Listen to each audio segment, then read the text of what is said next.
Senior Hour, which is sponsored by Comfort Keepers in Home Care and Advanced Audiology.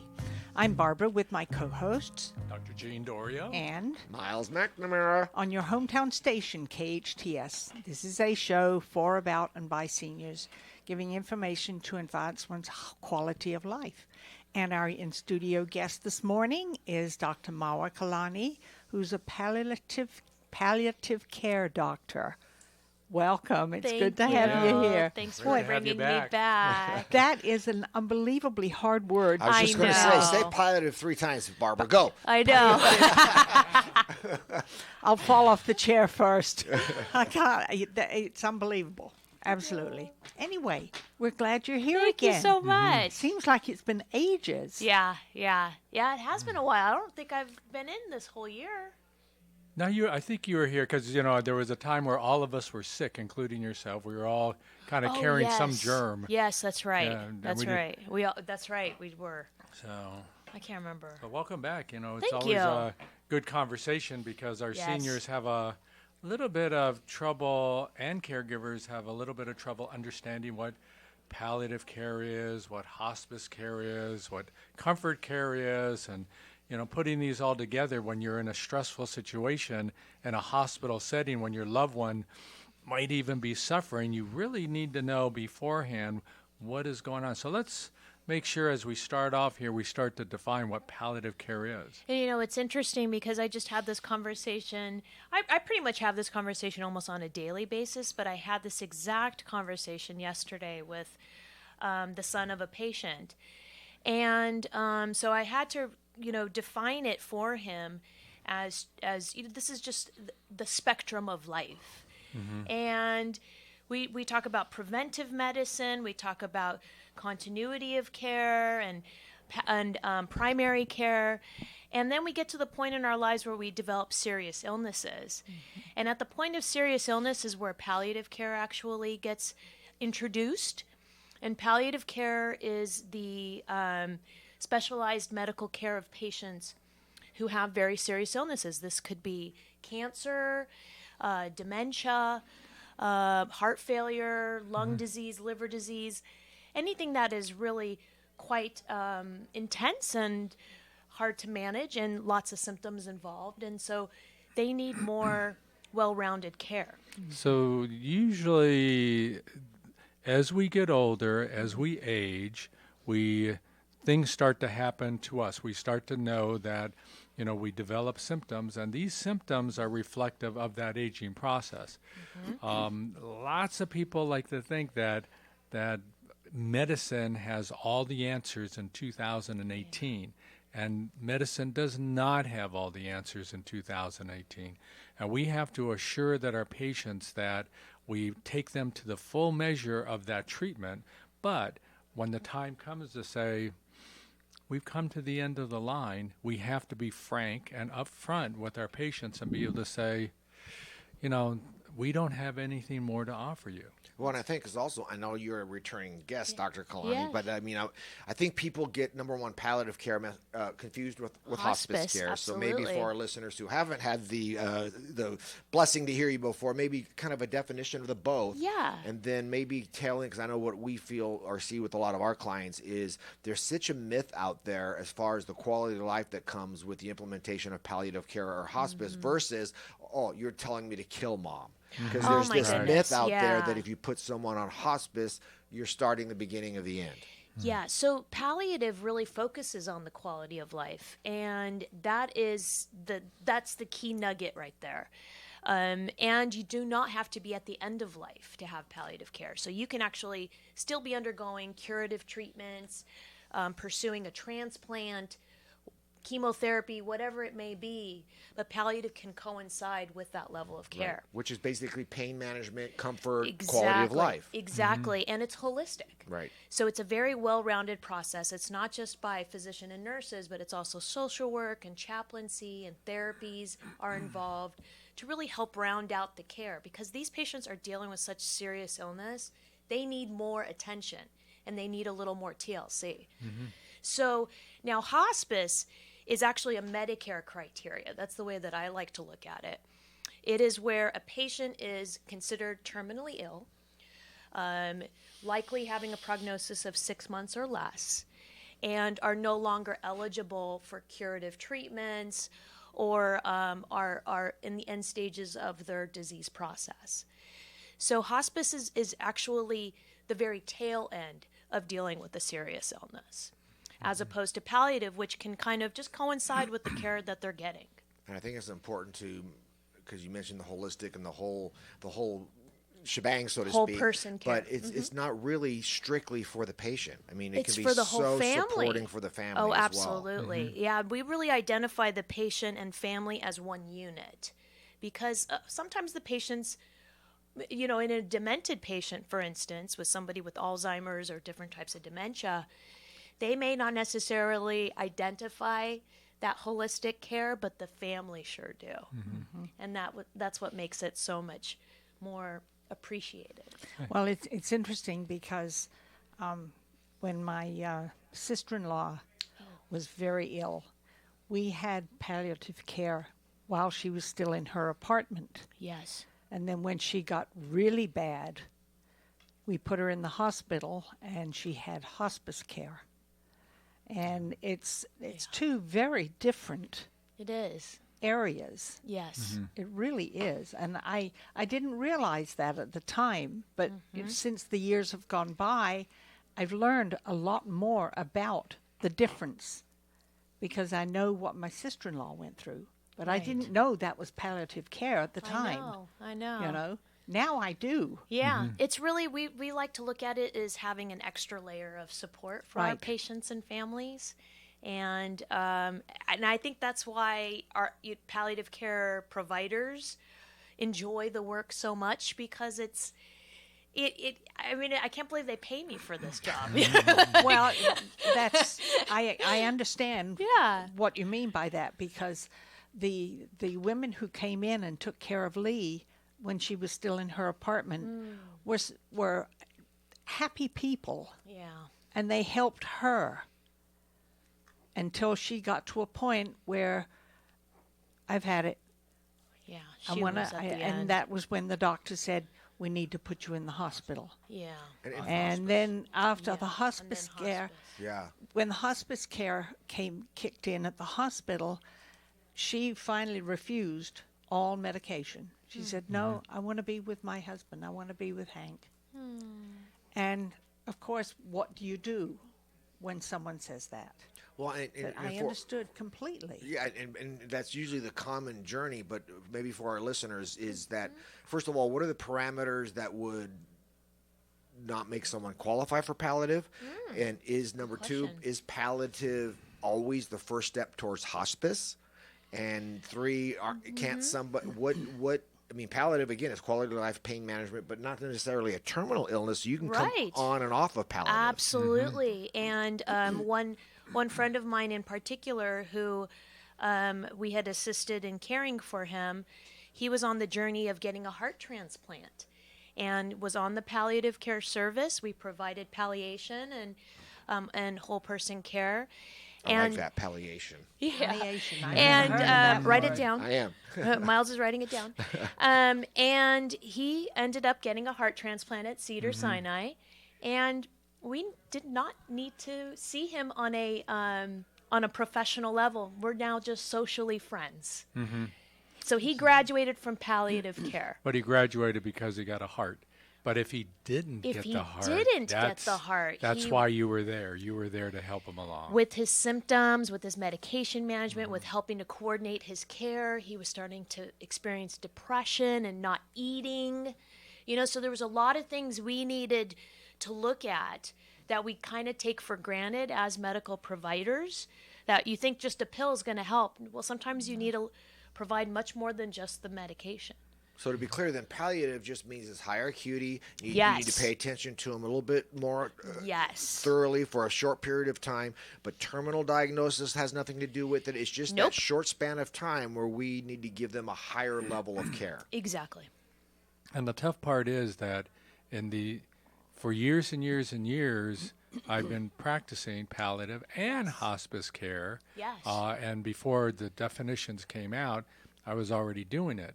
But I was able to give time to my patients, and that's the quality. That's the part that is missing now in our day and age, not having time to be able to talk to your patients as a doctor and as patients and loved ones to, care for that loved one in a way and understanding how they can remedy some of the ongoing problems. So because of that, we've needed backup. And backup has been through the agencies that come and help us, doctors, who now don't have the time to be able to have others give the time as well for our patients who might end up suffering, but now we have a way to keep them from suffering.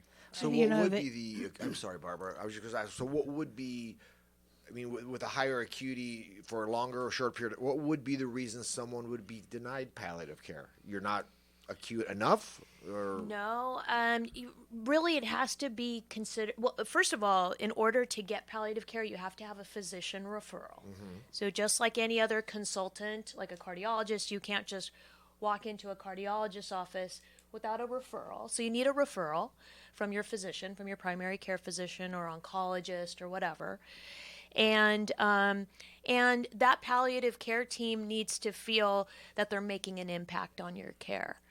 There are cases where we've established goals of care, we've addressed advanced care planning, and then we can easily sign off of the case and send them back to their medical team or their primary care provider. So it really kind of depends on the clinical scenario, but every case is so unique. So if a doctor recommends it, Yes. it's rarely poo-pooed by the insurance company. If you say we want palliative care for a short period of time, they usually just say fine. Yes. But you do have to throw out a diagnosis. Right. Yes. And you have to associate that diagnosis with some symptoms so that, Right. we're palliating those symptoms. And they can even be psychologic symptoms as well. Absolutely. It could be just distress. So this is all or related anxiety. to quality of life, and Exactly. you can throw things in there with it. Okay, I think that's such an underknown nugget for all of our listeners out Absolutely. I know. But it's still misunderstood there. Yeah. and not understood at the right time, and that's why we bring it forward into this show so the limelight can see it and our listeners can listen to what they might face in the future and not be perplexed by the problem at that moment, at that time. They'll look back and they'll say, didn't I hear this somewhere, maybe on the radio, that there's something Pull up available. that podcast. Yeah, and they can get a better understanding of where we're going. But with me, I've always defined it as being you have a patient who's 20 years old and they've got plenty of medical options. When you're 40, it becomes less. When you're 60, it's less. When you're 80, you might be down to 2 or 3 options in terms of medical treatment. And then at some point it could be 90 years old and you have 1 option or no options, but also you're suffering and in pain and discomfort and your quality of life is non-existent.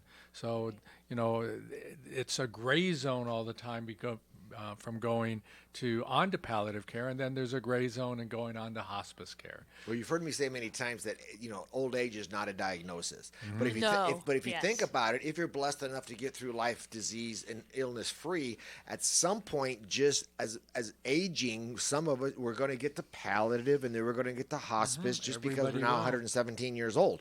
I mean, so again, eventually, unfortunately, none of us is getting out of this alive, Yes. and we have to always look down the road to see what that journey is going to look like. That's correct. Well, it's interesting, Jean, you being a doctor who goes to the home, you have an on-the-spot view of whether or not your patient is going to qualify for palliative care and or hospice care. In addition to that, I get to see also what their quality of life is like. Absolutely. Plus, in addition to that, they have the time to be able to say to me, I'm not doing this. I'm frustrated with that. This makes me depressed. My loneliness is getting to me. They have a lot of problems that they can then relate to me in this larger time factor that, allows me that understanding where we can bring them in that journey. And that's, to me, the ultimate step of life for us as a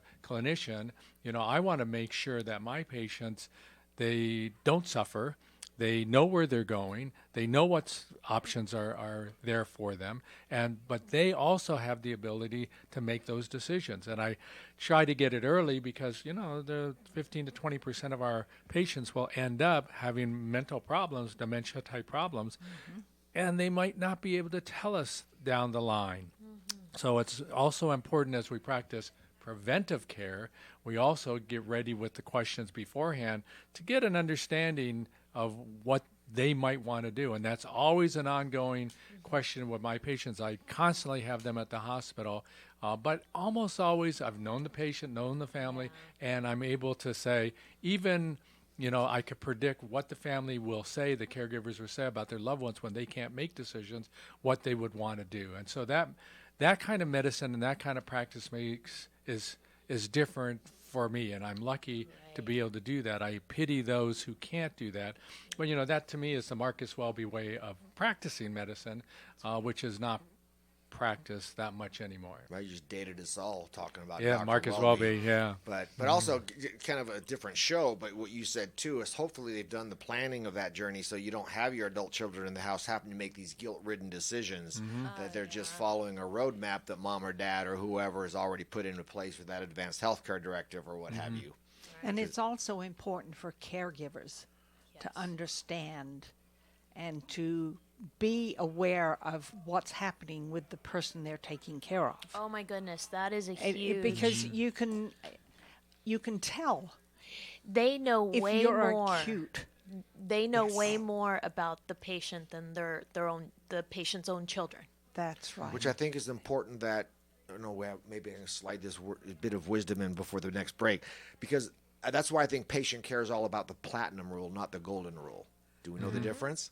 Tell us. Tell us. Well, the golden rule we know, treat others as you would like to be treated. The platinum rule is treat others as they would like to be treated. Oh, good. So just because you wanted to be treated that way, the patient may not have wanted that. So know the platinum rule, treat others as they want to be treated. I'm going to write that one down. Oh, yay! Okay, while you do that, we'll take a break and we'll give you some time. I'm Barbara Cochran with my co-hosts, Dr. Jean Dorio and Miles McNamara, on your hometown station, KHTS. Satisfy your sweet tooth with a bite of sweet perfection from Nothing Bundt Cakes in Valencia. Their decadent cakes are ideal for your next birthday, anniversary, baby shower, wedding, holiday party, and more. Nothing Bundt Cakes makes their treats readily available without compromising quality. You can expect real butter and cream cheese, fresh eggs, and lots of love in each of their 10 luscious flavors. To order your own sweet treat, visit their Valencia Bakery in the Whole Foods Shopping Center or log on to nothingbundcakes.com.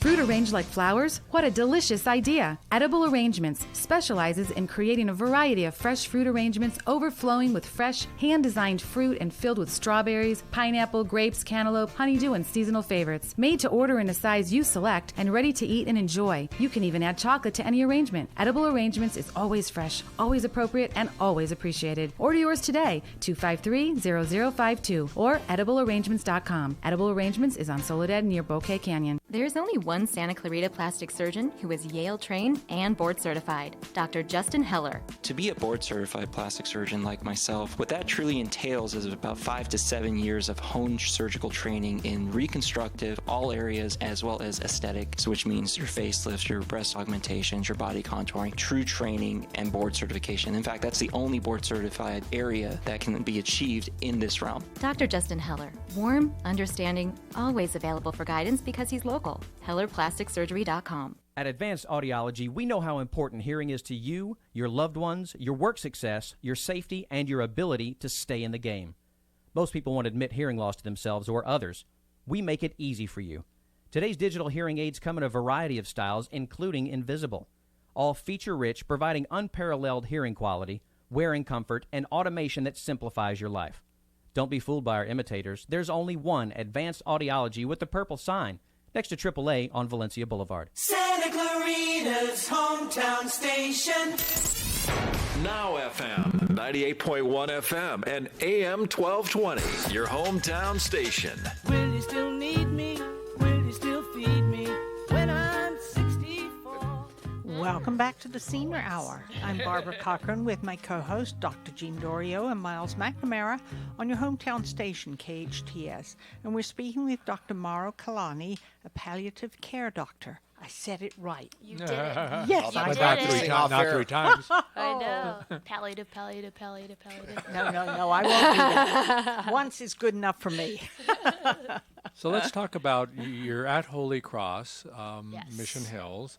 Let's talk about the programs that they have there and how the patients who come through their doors, how they get spoken to and how these ideas and philosophies and programs come up so that they can either at least hear them or take advantage of them. I have to say that at Holy Cross, I am so fortunate to be able to work there. It's such a great hospital. Just have to throw that out there. So every patient that walks through the door, not just, the whole emergency room experience is exceptional. And the care, of course, is exceptional. The nursing care, all the ancillary staff, the physician care. But I think the one thing that really stands out is because it's a faith-based hospital, we have an exceptional spiritual care department. And because of that, those providers who are seeing the patient are really getting to know their patients really well, not just on a spiritual level, but on an emotional, psychosocial level, what is really ailing them. And then from there, they are able to connect the dots for the patient and family. And I find that they're really the front line to palliative care for us at the hospital. So a patient could be coming in with chest pain and get a workup for a heart attack. But it's that spiritual care provider that then realizes that there's a lot more going on with the patient underneath all of that, that then can open up this whole world for them in regards to whole person care. Well, and as we alluded to earlier, I mean, you've got the patient, but then you've got maybe a spouse of 60-plus years. Oh, my goodness. So the ancillary care, as you were talking about, is you can't ignore that person as you're focusing on the patient. Because they're in a depression, anxiety tailspin right now. Absolutely. And so the really the crux of the care, the Holy Cross is exceptional, and I think it's one of the best Providence hospitals out there, and I have to say one of the best hospitals in general. I mean, we are rated, lots nationally. Of awards on lots your of shelf. awards, yes. But it's this personalized care that really makes the difference. So I really have to give some credit to the spiritual care department there under the leadership of D.W. Donovan, who's our mission leader, and Sam Scriven, who's our spiritual care manager. Those reverends and chaplains are amazing. Well, do all hospitals have that element? Well, I think every hospital is mandated to have a chaplain, at least on call, but they don't necessarily have to have a full department. But at Holy Cross, because we are faith-based, our chaplaincy department is extensive. So there's easily 10 chaplains on during the day, and it's a 24/7 service. So there's somebody in-house at night. Pretty much agnostic, or do you have specialists in each area? No, it is non-denominational. And that is also an exceptional aspect of the care they provide. And because it is a Catholic hospital, they do have one designated Catholic chaplain. I think it's mandatory for Catholic hospitals. I don't know. I'm the not bylaws. Catholic, so I'm not sure. Yeah, it's probably in the Catholic bylaws and the ethical religious directive. Catholic bylaws is called the Bible, isn't it? Well, well, let's not get sidetracked. That's a whole show there, Gene. Too denominational. Yes. Yeah.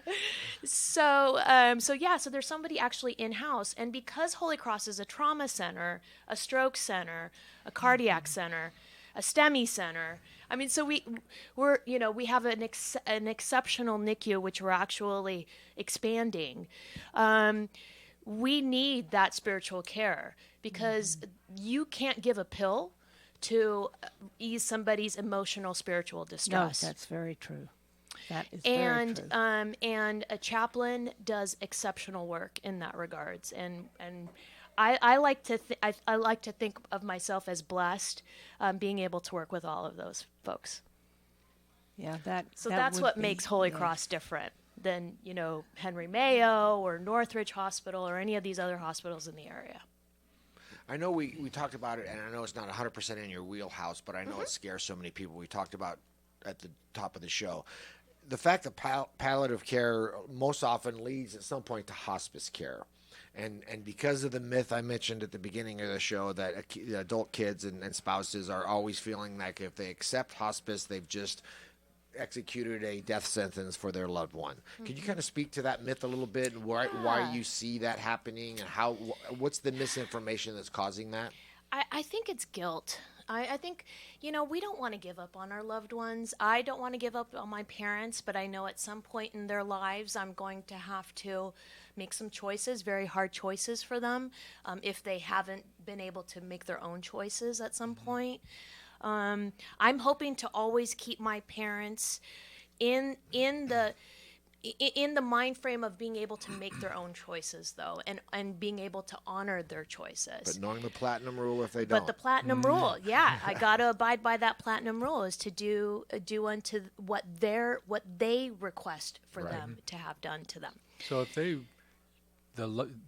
if that patient says, though, I want everything done. Yes. And the platinum rule says, and you have to follow that. You have to honor it. How do we, though? I mean, that's where guilt can come in, but as well, sometimes there are other hospitals that will exploit the situation and bring out the questions maybe too prematurely for those, and some loved ones will feel pressured, and even patients will feel pressured to go on hospice care. How do we avoid that? Because it's pretty much of a gray zone for most people, and you know, I always, since I'm lucky, I know what my patients and the families already want. So it's there already for me, and I've already told staff and everybody, this patient's going toward hospice care. But then there's that misinformation. You guys probably see it all the time as physicians, where the minute you mention that word morphine, the family thinks, oh, okay, they're going to roll out the barrels of morphine and start mom's journey and they're going to kill mom. They're going to bring out the morphine and bring and out the that's not morphine. It. They miss the quality of life aspect of it and think that they're going to roll out the morphine and end this in 2 days. I know. But who makes that decision, though? That's the big question. You know, it's very charged too, because you know lots of accusations have been made that I've heard that you know doctors have either gone too far and too quickly, or they haven't done enough.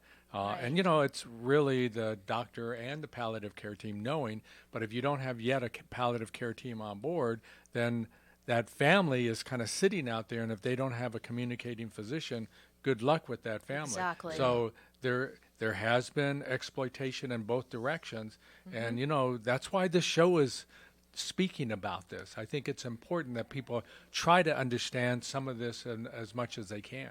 Absolutely. I can tell you, I have a recent case of a gentleman who he's got advanced heart disease, heart failure, and also advanced kidney disease, and it's getting harder and harder for him to maintain his quality of life.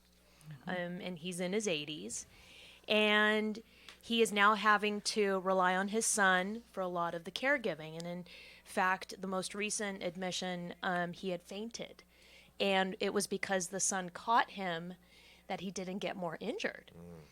So now he's being offered dialysis, and the patient's totally for it. He thinks that maybe this will help him feel better. And we had to have a conversation as to what goals, what does quality of life mean to him, and say, you know what, why don't we do it as a trial run and see how you do?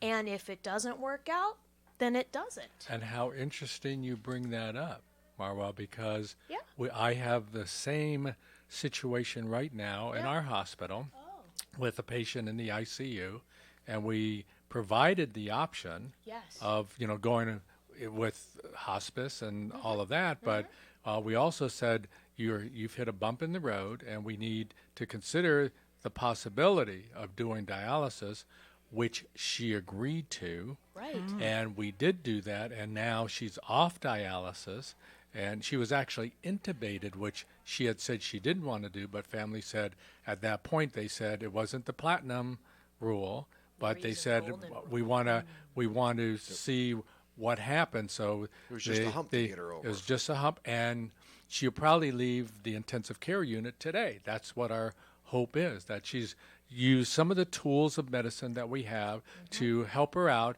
and get her over. But see, you don't always know if it's going to help out or not. That's the problem. We just don't know, and that's why in your case, that was beautifully executed, and in ours, we're going to try it out, but they already know that there's a backup plan. There's a plan B in case he doesn't do well. Right. Do you find yourself more talking to and trying to convince the patient, or is it more so the family who says, "No, Dad, you really don't want that"?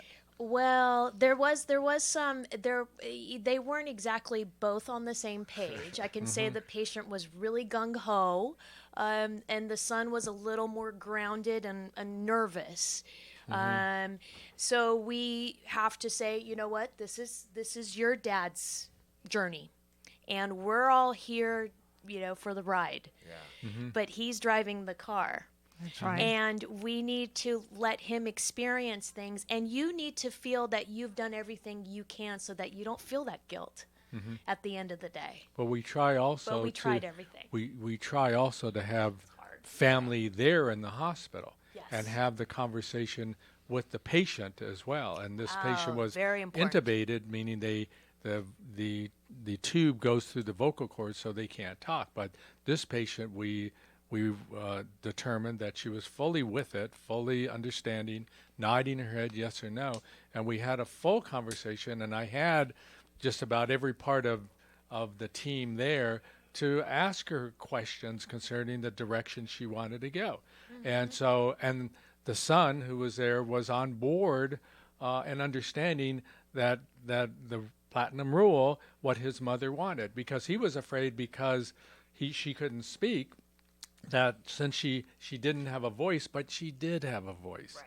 And she was able to nod and shake her head yes or no. And we knew it was intellectually coming from an intellectual viewpoint. So we were able to put everybody on the same page. And that's the important part about this whole journey that we have. It's not just one person making the decision. You hope that you bring everybody in, including the other doctors and the nursing staff, everybody on board, so that there's no misunderstanding. And with this, our patient, she will probably go back home. That's what now we're thinking, because we got her over the humps. But we got her over the humps with a good understanding of what her needs were at that moment and at that time.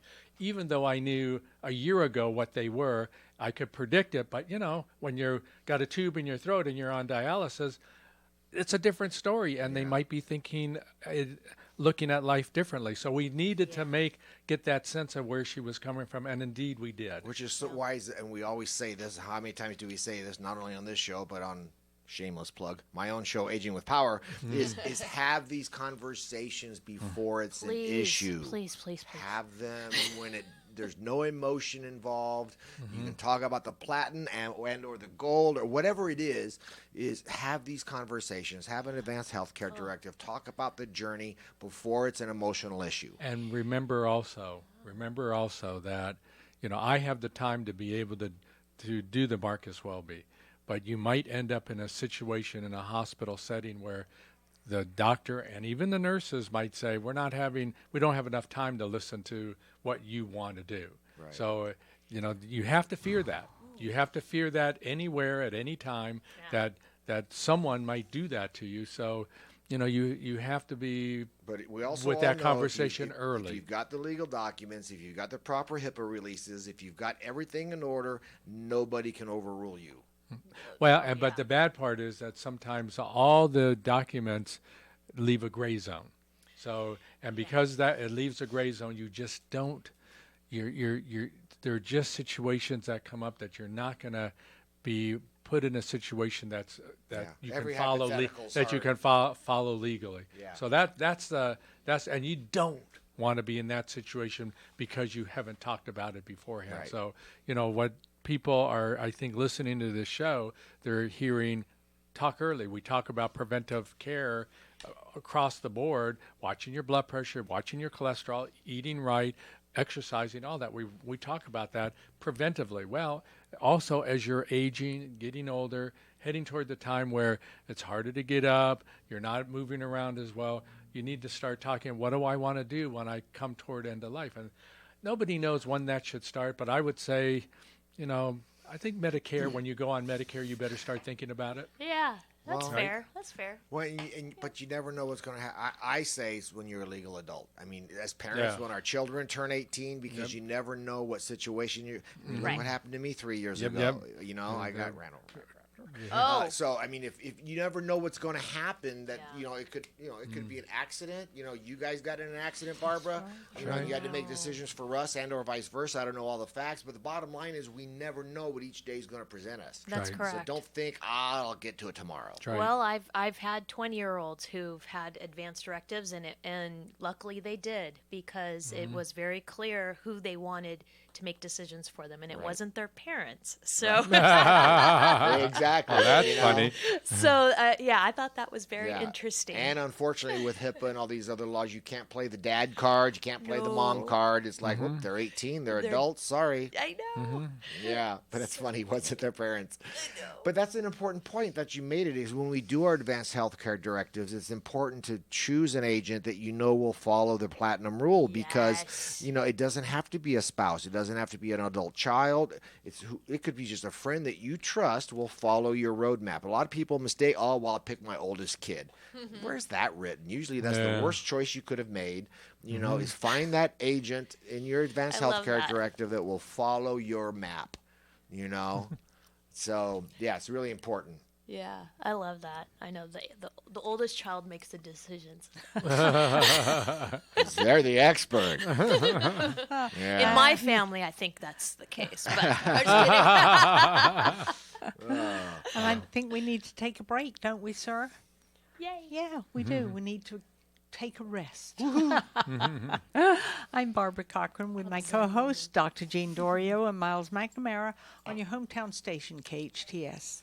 There's a classic diner in town that combines old-fashioned dining with a hip 21st century menu.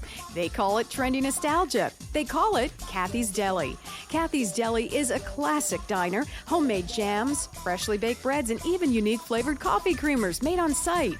Experience the fresh, new, yet old-fashioned taste of your local hometown diner. Serving traditional and unique breakfast and lunch delights every day from 7 to 3. Kathy's Deli on Lyons Avenue off Wayman Court.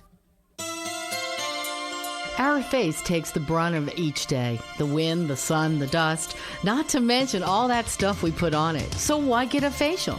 If your face is too dry or oily, or you're constantly looking for ways to cover up blemishes, a facial by Ann will help. Facials by Ann is a deep cleansing treatment. Her facials are designed to eliminate clogged pores, blackheads, and other impurities affecting the overall health of your skin. Facials by Ann. Book your appointment today, 250-8340.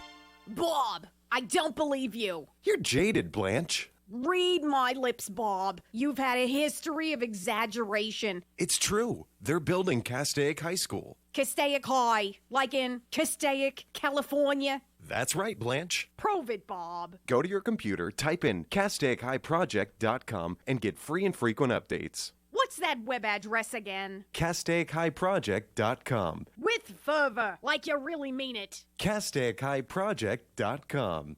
At Advanced Audiology, we know how important hearing is to you, your loved ones, your work success, your safety, and your ability to stay in the game. Most people won't admit hearing loss to themselves or others. We make it easy for you.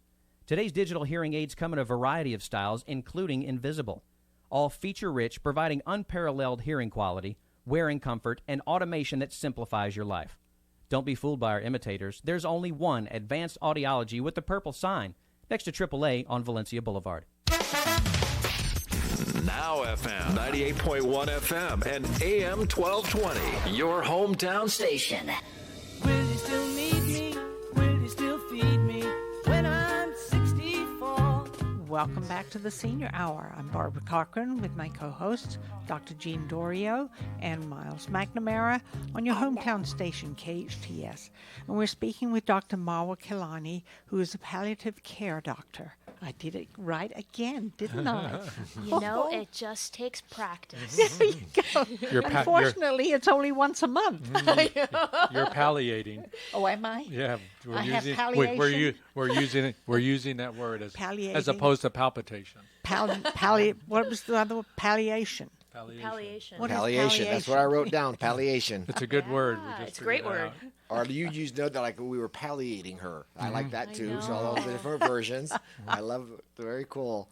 So I noticed in your very impressive bio that you haven't always done palliative. So your internal medicine is your specialty. I mean, what's your path and how did you get here? Oh yeah, so I'm a Valley kid. I was born and raised in Culver City, but grew up in the San Fernando Valley.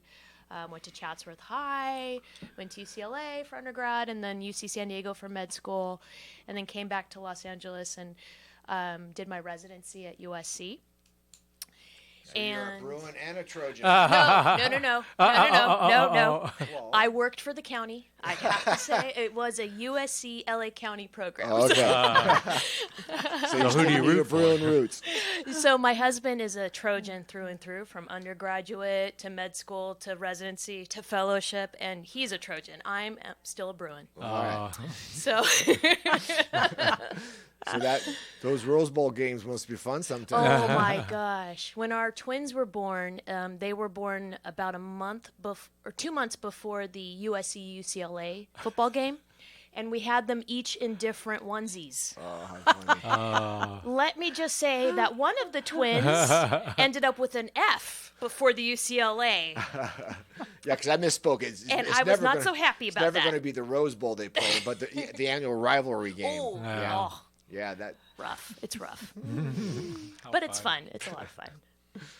So then once you was finished there, did you have your own practice for? How'd you get into palliative? What got you there? I've always done hospital level work. I've never worked in the office, and I was introduced to palliative care in med school because in San Diego, there's a huge palliative and hospice presence. One of the nationwide pioneers was San Diego Hospice. And UC San Diego had a huge palliative and hospice presence. And so I was introduced to it, didn't actually get to it. Did I ever tell you guys this story? No. The reason why I went into palliative care? So you hit your husband on rivalry day. We had gone to New Zealand. That was palliating him. We had gone to New Zealand, and we even contemplating moving to New Zealand. And when I looked up, how do you qualify for residence in New Zealand, they're a very closed country. They don't, have people just come and, set up shop there. Imagine that. But the exception was palliative care providers. So I started looking into it more and found, wow, this is what I'm kind of already doing, kind of like what Dr. Dorio's doing. And hey, I really enjoy that work. Let me look into this even more. And so that was back in 2006. But now your options are open to go to New Zealand. That's See? right. I've got that option. It's great. So. That's funny. It's an exception. I wonder what those other exceptions are. Yeah. Well, diesel truck mechanic, things like that. Merit-based sheep needs, herder, doctors and sheep such. herder, I think, is probably up there. Sheep herder. Yeah.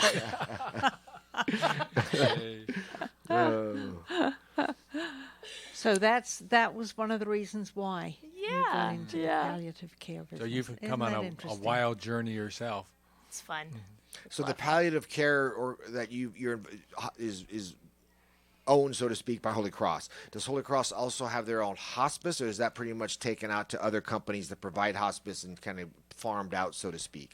So Holy Cross is one of many what we call ministries under Providence, St. Joseph Health and Services. It's now a conglomerate. Providence used to be just Providence Health and Services. And under Providence, there's a Trinity Hospice. Yes. And Trinity Hospice provides the hospice care That's right, I knew that. for Duh. the Okay. LA County and I think parts of Orange County Right. areas, and including they are the exclusive hospice for children. Oh. There are no Interesting. other children hospices in LA Orange County. Really? Yeah. Wow. I didn't know that. Yeah, so they work pretty closely with Children's Hospital and Children's Hospital LA and Orange County. So if you've got, God forbid, a child who's going through Or grandchild. cancers or Yeah. whatever, Yeah. Trinity's the only one that can be a hospice relief for families. Yep. Okay. And palliative. They also do palliative as well. Wow. Yeah. Okay. I didn't even think about that. Because children unfortunately have to go on hospice They sometimes do. Yes. too. Yeah. Absolutely. Unfortunately. Yes. Yeah. And so Trinity's the only one in LA County that can LA County. service Yeah. children. That's Yeah. amazing. I know. And well, you always think of, older people. I know. No. That's all Yeah. you ever think about as far as that's hard on- palliative care and hospice care. I know. You're older. I won't well, say yeah. old. I'll say older. Hey, we have Yeah. our ARP card. But it's got to be hard on the heart. Oh my Wow. goodness. Oh, my yeah. goodness. Yeah. Yeah. I couldn't do it. If I It's- may, I it just saw the requires a 2-minute strong warning. Can I person. do a quick plug for the Please, senior please, center? Please do. We mentioned this a while back, folks, but if Thursday, May 31st, 6 p.m. at our senior center, we talked about in the show today about preparing and having your plan in order, and they're doing a seminar over there called Advanced Care Planning. Do you have a plan? And that's Thursday, May 31st at 6 p.m. at our Santa Clarita Valley Senior Center at 22900 Market Street. It is free. So again, think about that platinum rule. Don't let people treat you with the golden rule. So, you want to be treated the way that you want to be treated. So you can call the Senior Center, 661-259-9444, and ask for Ricky Sawyer. They're taking RSVPs for that, but it is free, folks. 6 p.m. Thursday, May 31st at the Senior Center. Have your plan in order. That's all I got. And Mawa, thanks for being on the show today. And I think this is something that pleasure. Thank our you. listeners have been, have heard before, but they're hearing it again. And I just think it's an important aspect of their medical care as they're following that journey later in life, or sometimes even earlier in life. Pleasure meeting you. Thank you for all Oh you my do. goodness. Thank you. Thank you. Thanks for having me. We are sponsored by Advanced Audiology and Comfort Keepers in Home Care. Listen to us next week on the Senior Hour. Now go and enhance your quality of life.